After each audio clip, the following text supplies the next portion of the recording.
Você já tinha ouvido falar de Márcia Tiburi?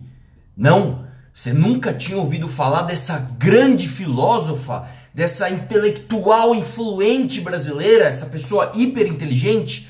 Você nunca tinha ouvido falar? Que coisa, né?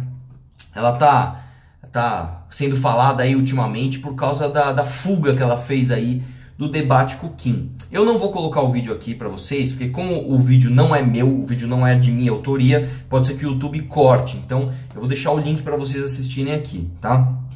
Pra quem não sabe, a Márcia Tiburi é uma filósofa que estava na Rádio Guaíba e quando o Kim Kataguiri chegou, ela simplesmente não aceitou debater com ele, saiu fora, né? Vou localizar vocês. A Rádio Guaíba, pra quem não sabe, é uma rádio lá de Porto Alegre, é uma rádio de viés esquerdista, tá? É uma rádio onde as pessoas que trabalham lá têm um viés de esquerda. Inclusive, aquela vez que teve aquela fake news, onde a repórter, que eu não vou citar o nome dela aqui, falou que eu tinha agredido o professor em seu Twitter, etc. Vocês lembram? Era uma repórter de lá. E quando também eu fui convidado para debater com o Gaudêncio Fidelix, curador daquela exposição lá do Queer Museu em Porto Alegre, eu cheguei lá na rádio, é impressionante, a hora que eu entrei, meu, todo mundo, nossa, olha quem tá aqui, meu Deus, olha quem tá aqui, assim, né? Mas me trataram muito bem, foram muito bacanas, obrigado inclusive pelo convite, e gente de esquerda fugindo do debate com a gente não é novidade. O próprio Gaudêncio Fidelix naquele dia deu chiliquinho e não quis debater comigo. Do nada o cara levantou e saiu e fez puta escândalo. Depois a produtora me tirou lá da sala onde estava transmitindo ao vivo e me deu bronca. Ah, você não pode falar assim com ele. Mas eu não xinguei ninguém, eu não fiz nada, eu só tô colocando a minha opinião aqui. Enfim, vamos pra Márcia Tiburi. Qual que é a grande ironia dessa Márcia Tiburi ter fugido do debate com o Kim? Porque ela tem um livro chamado, juro pra vocês que esse é o nome do livro, Como Conversar com um Fascista. Ela escreveu um livro chamado Como Conversar com um Fascista. Quando o Kim Kataguiri entra, ela dá chilique e sai. Inclusive até muito engraçado, né? Porque quando ela dá o chiliquinho dela, não, ela fala assim, Deus me livre de estar com o Kim Kataguiri aqui. Aí ela lembra que ela é feminista. Fala, não, as deusas me livrem, as deusas... Ela esqueceu que ela era feminista, né? Ela, puta, não, eu sou feminista, não é Deus me livre, não, as deusas me livrem. Vê no vídeo lá, você vai ver que é isso. E a Márcia Tiburi, pra quem não sabe, é aquela que uma vez, um vídeo dela até viralizou um pouquinho, quando ela tava dando uma palestra e ela falava assim, você tem um fascista em casa? É difícil, sabe, com aquele ar de superioridade, né?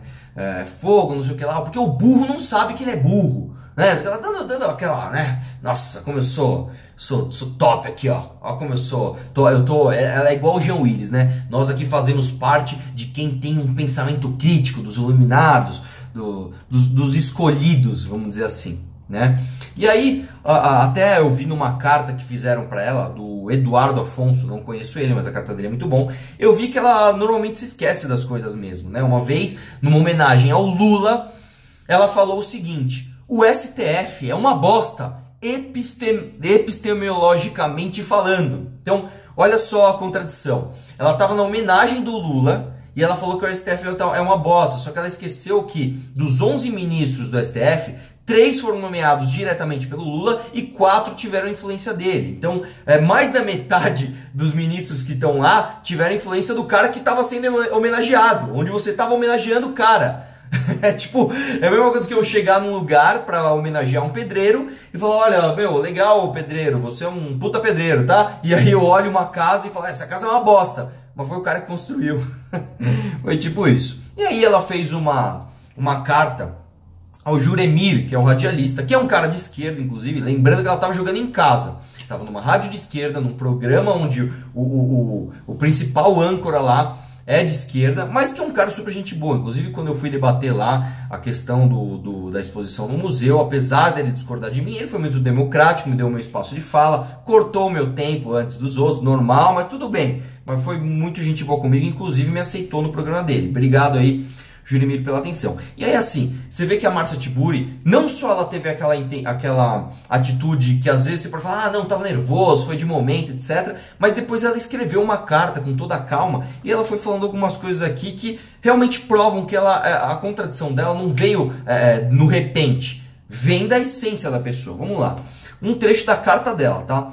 Mais do que um prazer, é para mim um dever ligado à necessidade de resistir ao pensamento autoritário, superficial e protofascista. E isso é ela falando de como ela se sente ao estar no programa do Juremir.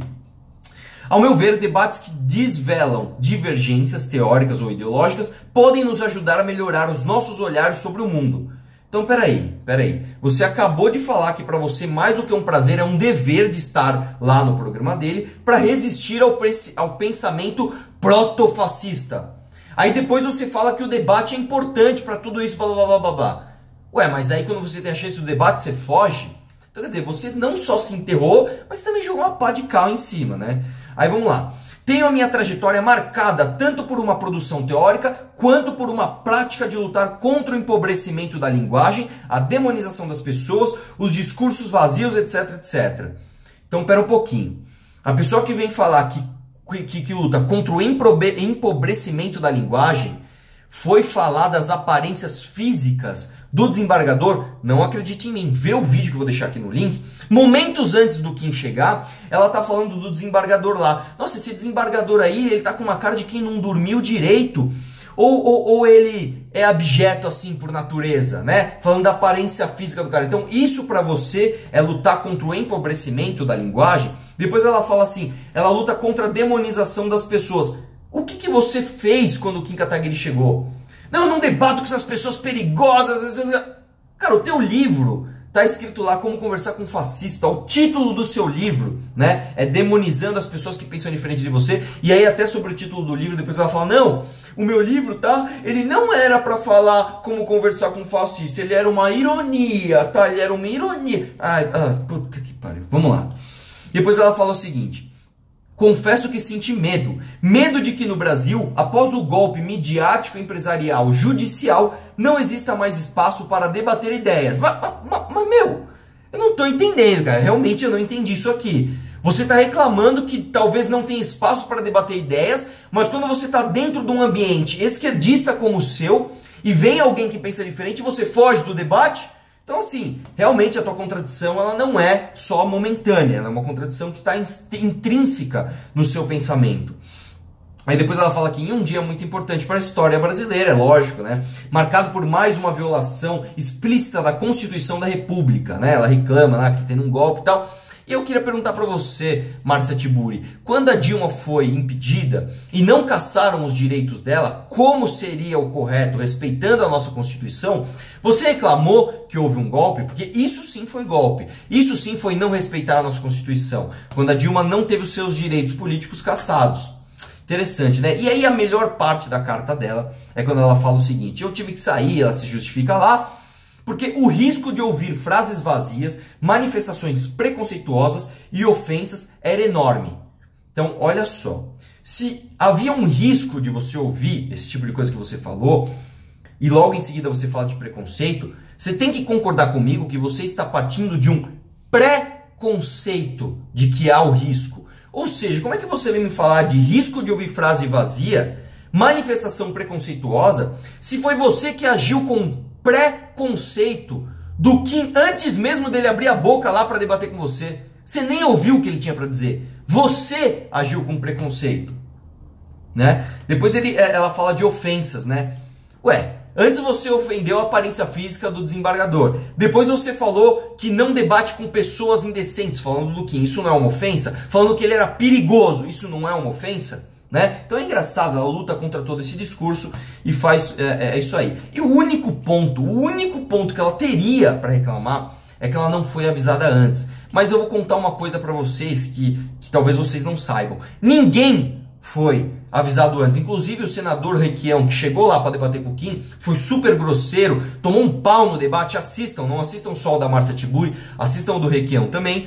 Ninguém foi avisado, nem o Kim. Inclusive o Kim estava lá comigo em Porto Alegre, a gente foi junto, e ele estava desde as 4 da manhã, como eu falei no meu outro vídeo, esperando no lobby do hotel, onde a gente suspeitava que tinham petistas como Gleisi Hoffmann e Lindbergh Faria. Ele estava desde as 4 da manhã acordado comigo lá. E aí quando eu fui na manifestação, ele pegou e foi na rádio a convite de repente do pessoal lá. Ó, quem vem aqui, ele foi de repente, eu não sabia que ia te encontrar lá também. Mas a questão é o seguinte, velho, quem sabe faz ao vivo. E você não sabe como conversar com fascista, não. Você só sabe conversar com pessoas que pensam igual a você. Guilherme Boulos, o pessoal desarmamentista, Gregório do Vivier, esses intelectualoides aí de esquerda. Aí você debate, que é uma beleza, né? Engraçado que no mesmo momento em que ela fugiu do debate com o Kim, o Guilherme Boulos também fugiu do debate comigo lá no meio da Paulista, no território dele, inclusive, né? É isso aí, esquerda, pode fugir mesmo, pode chorar, pode espernear, porque a internet chegou de vez, as mensagens estão se espalhando